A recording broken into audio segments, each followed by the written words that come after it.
नमस्कार। प्रिया, कभी सोचा है ये जो छोटी सी डिब्बी हम सब अपनी जेब में लेके घूमते हैं, ये है क्या असल में?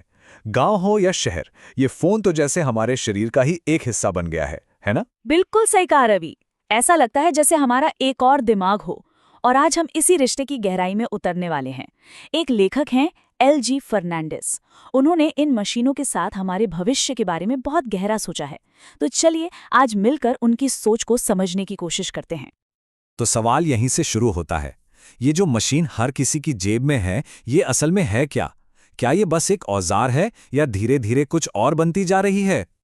हाँ, और लेखक का मकसद हमें डराना बिल्कुल नहीं है। वो तो बस हमें हमारी जिम्मेदारी याद दिला रहे हैं। पता है, ये कुछ ऐसा है जैसे हम एक बच्चे को बड़ा करते हुए उसे सही और गलत का फर्क सिखाते हैं।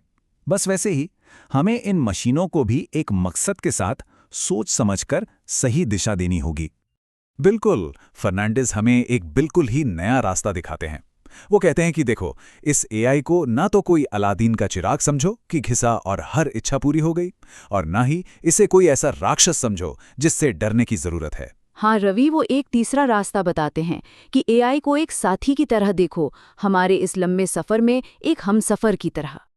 और ये जो हमसफर वाली बात है ना, यहीं से हम उनके पहले और सबसे बड़े विचार पर पहुंचते हैं। मतलब मुद्दा सिर्फ इन मशीनों का इस्तेमाल करना नहीं है, बल्कि इनके साथ मिलकर सोचना सीखना है, एक नई साझेदारी। अब ये शब्द है कोइंटेलिजेंशियलिज्म। सुनने में बहुत भारी लगता है ना, पर इसका मतलब बहुत आसान है। जरा सोचो, एक किसान अपने बैल के साथ खेत जोत रहा है। अब वो बैल उसका गुलाम तो नहीं है, वो उसका साथी है। दोनों के बीच एक समझ है, एक तालमेल है, तभी तो काम पूरा होता है। बस फर्नांडिस कहते हैं कि यही वाली साझेदारी हमें एआई के साथ बनानी है। और सबसे मजेदार बात पता है क्या है? लेखक ने सिर्फ ये बातें कही नहीं हैं, उन्होंने ये करके दिखाया है। उनकी जो किताबें हैं वो उन्होंने एआई के साथ मिलकर लिखी हैं। तो ये कोई भविष्य का सपना नहीं है, ये तो अभी इसी वक्त हो रहा है। तो ये जो साझेदारी की बात है ना, ये हमें दुनिया को देखने के एक नए नजरिए की तरफ ले जाती है। लेखक हमें याद दिलाते हैं कि इस दुनिया में कोई भी चीज रुकी हुई नहीं है।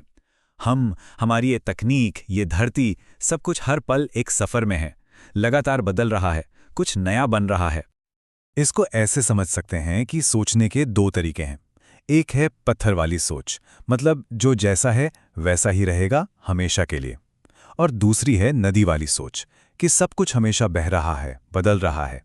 लेखक के हिसाब से हमारी जिंदगी, ये दुनिया, सब कुछ उस नदी की तरह है, हमेशा आगे बढ़ती हुई। और इसे समझने के लिए एक बीज का ख्याल करो। क्या वो सिर्फ एक बीज है? नहीं ना, वो तो हर पल एक पौधा बनने की कोशिश में है, अपने सफर पर है। बस यही बनने का सिद्धांत है कि कोई भी चीज बस है नहीं, वो हमेशा कुछ बन रही है। अच्छा, तो अगर हर चीज हमेशा कुछ बनने की प्रक्रिया में है, तो सवाल ये उठता है कि हम सब अपनी मशीनों के साथ मिलके क्या बन रहे हैं? और यहीं पर लेखक का सबसे बड़ा और शायद सबसे हैरान कर देने वाला विचार सामने आता है। वो एक ऐसे भविष्य की बात करते हैं जहां हम सब मिलकर एक मन की तरह सोचें, पूरी धरती का एक मन। इस बड़े विचार को नूस्फियर कहा जाता है। अब इसे समझने के लिए अपने गांव की पंचायत के बारे में सोचो। जब गांव के 5 समझदार लोग मिलकर कोई फैसला करते हैं, तो उनकी जो मिलीजुली समझ होती है, वो किसी एक अकेले आदमी की सोच से कहीं ज्यादा बड़ी और बेहतर होती है। नूस्फियर भी कुछ ऐसा ही है, बस फर्क यह है कि ये पूरी दुनिया के पैमाने पर है, जिसमें सारे इंसान और उनकी मशीनें शामिल हैं। रवि जरा एक नजर अपनी पूरी कहानी पर डालते हैं। पहले ब्रह्मांड बना, फिर हमारी धरती बनी, फिर उस पर जीवन शुरू हुआ, और फिर हम इंसान आए, और हम में सोचने समझने की शक्ति जागी। इनमें से हर एक कदम विकास की एक बहुत बड़ी छलांग थी। और ये सारी कहानी हमें आज के सबसे जरूरी सवाल पर लाकर खड़ा कर देती है कि इस शानदार कहानी में अगली बड़ी छलांग क्या होने वाली है। लेखक का मानना है कि ये नूस्फियर, यानी सारे इंसानी और मशीनी दिमागों का ये जुड़ाव, यही हमारे विकास का अगला पड़ाव हो सकता है। तो ये सारी बड़ी बड़ी बातें हमें एक चौराहे पर ले आती हैं।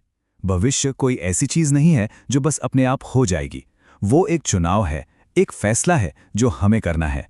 और आज हमें ये चुनना है कि हम एआई के साथ अपनी इस साझेदारी को क्या शक्ल देना चाहते हैं। और यहाँ हमारे सामने 2 रास्ते बिल्कुल साफ हैं। एक रास्ता है अलाइनमेंट का। इसका मतलब है कि एआई को एक औजार या कह लो एक गुलाम की तरह देखो, जिसे हमेशा हमें अपने काबू में रखना है।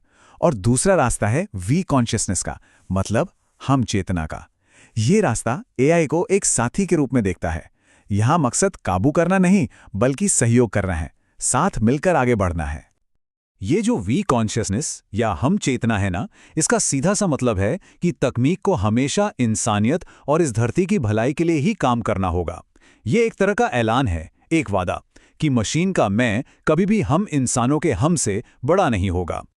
और आखिर में लेखक हमें बड़े बड़े ख्यालों से खींचकर वापस जमीन पर ले आते हैं। वो कहते हैं कि ये जो महान भविष्य है ना, ये किसी बहुत दूर की प्रयोगशाला में नहीं बन रहा, ये तो यहीं इसी पल हमारे और आपके हाथों में बन रहा है।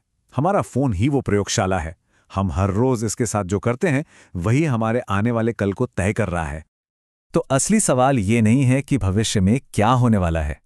असली सवाल तो ये है कि हम सब मिलकर कैसा भविष्य बनाना चाहते हैं। बिल्कुल, और इस सवाल का जवाब किसी एक इंसान के पास नहीं है। ये एक ऐसा सफर है जो हम सबको अपने नए साथियों के साथ मिलकर तय करना है। इस सोच को समझने के लिए, हमारे साथ जुड़ने के लिए आपका बहुत बहुत शुक्रिया।